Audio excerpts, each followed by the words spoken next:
Let's talk about the show. Even though immediately afterwards, you guys are bragging that it set all kinds of records on pay-per-view, it fell short.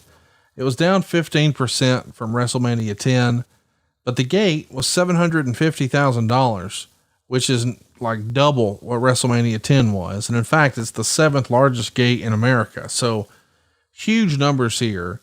And the pay-per-view is actually costing more money. So even though we're down 15% when total buys, we went from $29.95 to $34.95. So we did get an increase there.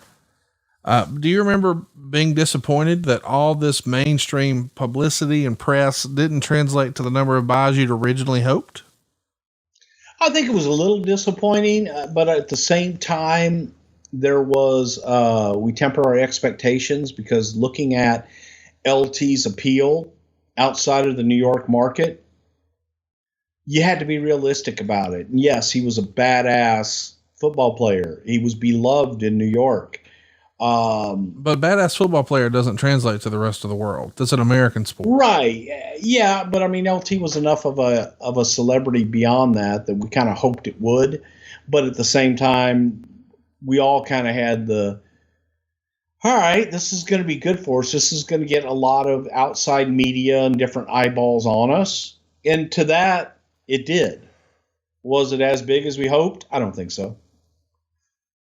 As far as featuring the NFL, we've certainly seen other opportunities where NFL players got involved in WWE, but we haven't seen another NFL player headline a WrestleMania. Do you think that could ever happen? Is there such a thing as, at this point, it feels like WWE is such a global brand. Obviously, once upon a time, it was primarily North America, but that's no longer the case. And I just wonder, does football translate maybe the way basketball or soccer or some of the other sports? Globally, I don't think it does. But however, when you look at United Kingdom and what have you, football is a big deal over there. Yeah. I think the rest of the world, when you say football, they're talking soccer. Yeah.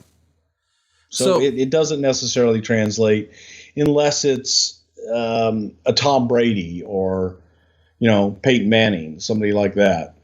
Peyton wouldn't mean shit right now, but a Tom Brady would. Here's something worth discussing.